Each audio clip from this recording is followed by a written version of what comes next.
전에도 안 해도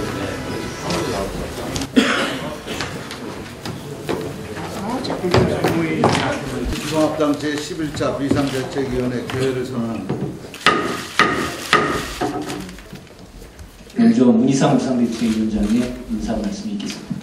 어제 박근혜 당선인과 새누리당 황우여 대표를 만났습니다. 안보에는 여야가 따로 없다는 점을 재차 확인했습니다.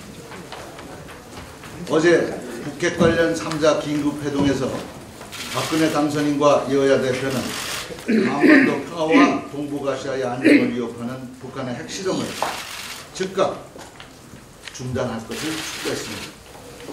아울러 국가안보에 직결된 북핵 문제에 초당적으로 협력할 것을 약속했습니다. 북한 당국에 다시 한번 촉구합니다. 7천만 결의의 안위와 한반도 평화를 위협하는 핵실험 시도를 즉각 중단해 주십시오. 한반도를 핵이 없는 청정지역으로 만들겠다는 1991년도 남북한 비핵화 공동선언은 반드시 지켜져야 합니다. 핵실험으로는 한반도 평화와 남북 통일을 결코 이룰 수 없다는 사실을 명심하시기 바랍니다. 어제도 분명히 말씀드렸지만 북한 핵 문제는 대화를 통해서 평화적 해결하는 것이 최선입니다. 북한이 육자회담 당사국과 국제사회의 정당한 요구를 무시한다면 강력한 제재에 직면하게 될 것입니다. 다만 국제사회의 제재는 철저히 평화적인 방법으로 그리고 대한민국이 주도권을 가진 보편타당한 합의에 따라서 이루어져야 합니다. 민주당은 무력 충돌 가능성이 있는 폭력적 제재에 반대한다는 점도 분명히 해둡니다. 내일 모레가 설날입니다. 풍요롭고 기쁜 명절이 돼야 하지만 지금 우리 서민들 먹고 살기가 너무 힘듭니다. 물가 폭탄에 공공요금 인상, 전세 대란에 신학기 등록금 등 해결에 시급한 민생 현안이 산적해 있습니다. 어제 3자 회담에서도 합의했지만 민생 현안 해결을 위해서 조건 없이 협력하고 민생 관련 공통 공약을 조속히 처리하기로 했습니다. 민주당은 이를 위해서 어제 대선 공약 실천 및 민생 해결을 위한 1차 입법과제를 마련했습니다. 중소기업 지원과 쌀 목표 가격 인상, 영세 가맹점 보호, 하도급 거래 개선 등을 담은 39개 법안을 추진하게 됩니다. 민주당은 시급한 민생 현안 해결에 총력을 기울이겠습니다. 국민 여러분, 온 가족 모두 함께 웃을 수 있는 즐거운 설 명절을 보내주시기를 진심으로 기원합니다. 이사님. 네, 다음은 박기춘 원내대표의 답변을 듣겠습니다. 네, 어제 정부 조직 개편에 여야 오프라고 협의체가 제3차 회의를 가졌습니다만 아무런 성과 없이 중단됐습니다. 안타깝습니다.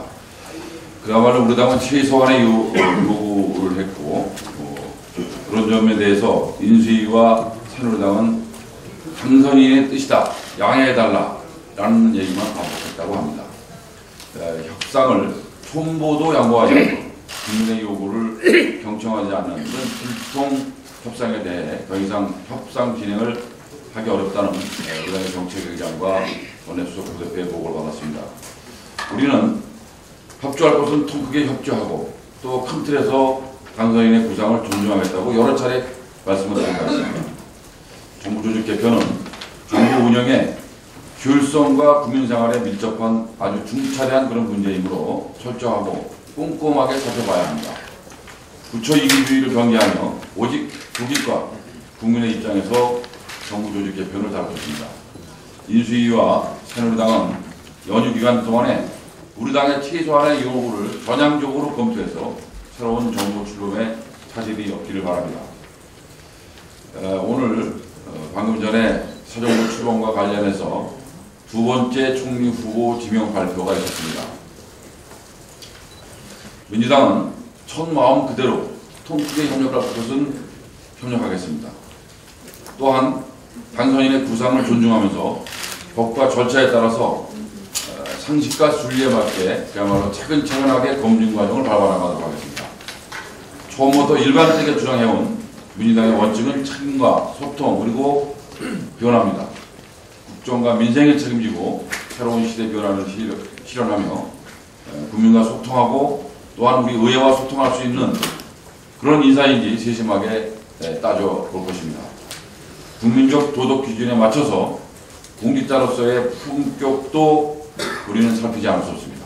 시간에 쫓겨서 검증을 요식적인 행사로 하는 일은 절대 없을 것입니다. 늦은 만큼 후보자들과 여당의 적극적인 협력을 기대합니다. 기대합니다. 네, 다음은 서른 비상대책위원회 변호사입니다. 어제 이 삼자회동에서 우리 문희상 위원장께서 이동욱 헌재 소장 후보자에 대해서 자진 사퇴해야 되는 것 아니냐라고 말씀을 했는데 박근혜 당선자께서는 웃음으로 답변을 안 하셨다고 그러시는데 웃음으로 이 문제를 해결할 수 있으면 오죽 좋겠습니까마는 현재 상태에서 웃기만 한다면은 국민들이 도대체 뭘 하는 거냐, 이 현재 소장 문제 하나를 정리를 못하고 이렇게 넘어가면은 시간만 계속 끌고 있다면은 국민들은 참으로 답답해할 것이고 박근혜 당선자와 이명박 대통령이 참 책임감이 없는 지도자들이다, 이런 판단을 하게 되리라 생각합니다. 시간은 박근혜 당선자 편도 아니고 이명박 대통령의 편도 아닌 것 같습니다. 시간이 갈수록 더 국민들은 박근혜 당선자와 이명박 대통령에 대해서 실망할 것이고 그 실망은 국정 운영에 큰 짐이 될 것이라 생각합니다. 따라서 웃음만으로 정리할 것이 아니고 결단을 내려서 이동욱 후보자를 사퇴시키는 것이 국정 운영을 제대로 하는 모습이 될 것이라 생각해서 빨리 이 문제를 매듭을 짓고 다른 문제를 해결하기를 바랍니다. 헌재 소장 문제 하나 결정을 못하면서 무슨 다른 얘기를 할 수 있겠습니까? 시간이 급합니다. 더 이상 미룰 수 있는 문제가 아니기 때문에 박근혜 당선자는 이제 결단을 해서 정리를 하시길 바랍니다. 정리를 못하면은 국민들이 무능한 것 아니냐, 이렇게 볼 시각이 있다는 것을 유념하시길 바랍니다. 이상입니다. 네, 다음은 문병호 비상대책위원회 발언이 있겠습니다. 예, 문병호 의원입니다. 대선 공통 공약을 빨리 실천해서 소외 없는 명절을 만들어야 할 것입니다. 오늘부터 설 연휴가 시작됩니다. 설 연휴 내내 초강력 한파가 계속된다고 합니다. 날씨도 춥고 주머니 사정도 넉넉지 않지만 국민 여러분들께서 모두 따뜻하고 평안한 설이 되시기를 기원드립니다. 특히 먼 길 가시는 귀성객 여러분들 몸 건강히 잘 다녀오시기를 바랍니다. 따뜻한 설이 돼야 하는데 소외된 이웃이 너무나 많습니다. 민생 문제가 정말 심각합니다. 실업자들, 젊은이들 일자리가 없습니다. 자영업자들 너무 힘듭니다. 부모가 어렵기 때문에 아이들도 보살핌을 제대로 못 받고 있습니다. 늙고 아프신 독거노인들 방치되어 있습니다. 직업 없이 혼자 살다 굶어 죽었다는 기사, 세 자매가 영양실조 상태로 발견되었다는 기사, 생활고와 지병에 시달리던 노인이 자살했다는 기사가 줄을 잇고 있습니다. 나라가 이래서는 안 됩니다. 어른 나이 할 것 없이 굶거나 치료를 못 받거나 죽는 일은 없어야 합니다. 정치가 책임져야 할 것입니다. 지난 대선 때 여야 모두가 공약을 했습니다. 민생복지는 나라가 책임져야 된다. 정부가 세금으로 해결해야 한다. 여당에서 나오는 대선 공약 후전 논란 있을 수 없습니다. 국민이 두 눈 부릅뜨고 지켜보고 있습니다. 여야는 대선 공약을 철저하게 지켜야 할 것입니다. 어제 국회문제 3자 회동에서도 국회문제 공조뿐만 아니라 민생공약 실천에 대해서도 합의를 했습니다. 그동안 민주당이 수차례 제안한 공통민생복지 공약을 하루빨리 조속히 처리할 것을 촉구합니다. 여야 협의회건 국회 내 대선공약 실천 특위를 만들건 여야 간에 테이블을 만들어서 2월 국회부터는 가시적인 성과를 내야 할 것이고 민생 현안에 대해서는 여야가 조건 없이 협력해야 한다, 그렇게 생각합니다. 박근혜 당선인께서는 박근혜 수첩만 보지 마시고 국민 수첩도 보시기를 바랍니다. 오늘 박근혜 당선인께서 총리 후보자를 지명했습니다. 우리 민주당은 국민의 눈높이에서 총리 후보자를 철저히 검증할 것입니다. 새로 지명된 총리 후보자가 인사청문회에서 낙마되지 않기를 진심으로 기원합니다. 그러나 그동안 많이 지적되었던 밀봉 인사, 깜깜이 인사 스타일은 여전히 시정되지 않고 있습니다. 총리 후보자 낙마 같은 문제가 또다시 반복되지 않을까 염려됩니다. 좋은 사람 찾기 힘들다는 당선인의 고충 이해를 합니다. 그러나 인재가 없는 것이 아닙니다. 박근혜 당선인이 주변에서만 사람을 찾기 때문에 좋은 사람이 보이지 않는 것입니다. 박근혜 당선인께서는 본인 수첩만 보지 마시고 국민의 수첩도 보시기 바랍니다. 생각을 바꾸고 시야를 넓히면 대한민국이 인재로 가득 찬 나라라는 것을 알 수 있을 것입니다. 박 당선인께 다시 한번 말씀드립니다. 민주시대의 밀봉 인사는 맞지 않습니다. 후보자들의 도덕성 문제를 청문회 제도 탓으로 돌리는 것도 옳지 않습니다. 가까운 곳에서만 인재를 찾는 것도 한계가 있습니다. 국민통합 공약에 맞게 널리 인재를 구하면 훌륭한 인재들을 얼마든지 찾을 수 있습니다. 대한민국은 지하 자원은 부족해도 사람 자원으로 발전해온 나라라는 것을 다시 한번 상기시켜 봅니다. 이상입니다. 예, 다음은 박홍근 비상대책위원회 답변 듣겠습니다. 조금 전 박근혜 정부를 이끌어갈 정봉원 총리 후보자가 지명 발표됐습니다. 우리 국민들의 최대 관심은 이번에는 제대로 검증된 인사인지 도덕성에 하자가 없는 인사인지에 모아져 있습니다. 박근혜 당선인은 도덕성 검증과 업무 능력 검증을 이분법으로 나누어 보지만 국민들에게 도덕성과 업무 능력은 똑같은 고위공직자의 필수 조건일 뿐입니다. 실수는 누구나 하지만 똑같은 실수를 2번 이상 반복하면 그건 더 이상 실수가 아니라 실력입니다. 학생이 틀렸던 수학 문제를 다시 틀린다면 그건 그 문제를 풀 능력이 안 된다는 것입니다. 그래서 이번 총리 후보자가 부디 더욱 낮아진 이 검증 림보를 무사히 통과할 수 있기를 바랍니다. 박근혜 당선인의 말을 바꾸기와 무너지고 있는 신뢰에 대해서 한 말씀 드리겠습니다.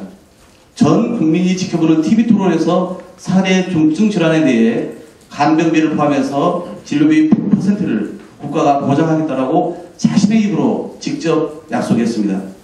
그런데 지금 와서는 공약 자체를 부정하고 있습니다.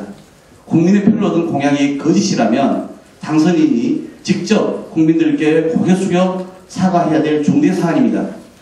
김영준 낙마에 이어 노령연금 4대 중증 질환에 이르기까지 준비 부족이 여과없이 드러나고 있습니다. 인사청문회 제도를 만든 장본이면서도 신상털기로 너무 지나치다 이렇게 오히려 인사청문회 제도를 비판한 그 말씀 또한 이해가 되지 않았습니다. 가장 큰 자산인 원칙과 신뢰 지켜주십시오. 누누이 밝혔다시피 국민들을 위해서 박근혜 정부의 성공은 매우 중요합니다. 박근혜 당선인이 이 인사청문회와 공약에 대해서 한입 가지고 도말하는 것을 이제는 멈추시기를 바랍니다. 끝으로 우리 당내 전대준비와 관해서만 간단히 말씀을 드리겠습니다. 전대준비가 내놓은 안에 대해서 여러 가지 의견들이 많습니다. 비대위원 한 사람으로서 큰 책임감 또한 느끼고 있습니다. 전대준비를 존중을 안 할 수 없고 또 존중하자니 당 안팎의 여러 시선이 차가운 게 사실입니다. 어제 우총에서도 많은 의원들께서 이 전대준비안에 대한 우려의 말씀들을 주셨습니다. 전대준비에서 내놓은 이 안을 둘러싸고 논란이 확대될수록 민주당의 단결과 혁신은 멀어질 겁니다. 이럴 때일수록 우리 비상대책위원회가 중심을 확고히 잡아줘야 합니다. 성찰과 화합 그리고 근본적 혁신이라는 대전제에 부합한 전당대회 안을 결정하도록 해야 합니다. 개파가 아닌 민주당이 사는 결정이 내려지기를 간절히 바랍니다. 이상입니다. 네, 다음은 배재정 비상대책위원회 발언 듣겠습니다. 네, 저도 박 당선인의 대선 복지 공약 왜곡에 대해서 한 말씀 드리겠습니다. 조금 전에 박홍근 의원께서 말씀하셔서 길게 말씀드리지 않겠습니다만은 실제로 65세 많은 어르신들께서 기초연금이 도입되면 20만 원을 지급받을 수 있을 거라고 믿어왔습니다. 그런데 지금 그 희망이 깨어지고 있습니다. 4대 중증 질환에 대한 총진료비 국가전액 부담 역시 지금 이어져 내리고 있습니다. 데자비 현상을 느낍니다. 제가 지난해 예결특위에서 김황식 총리에 대해서 질의를 했습니다.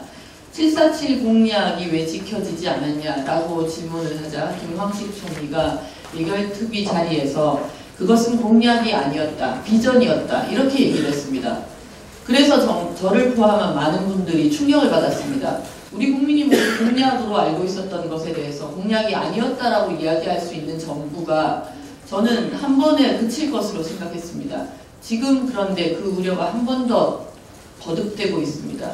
국민들의 우려를 불식시키는 것이 박 당선인께서 그 행복한 정부를 운영하시는, 국민들이 모두 좋아하는 정부를 운영하실 수 있는 그런 지름길이고 정도라고 생각합니다.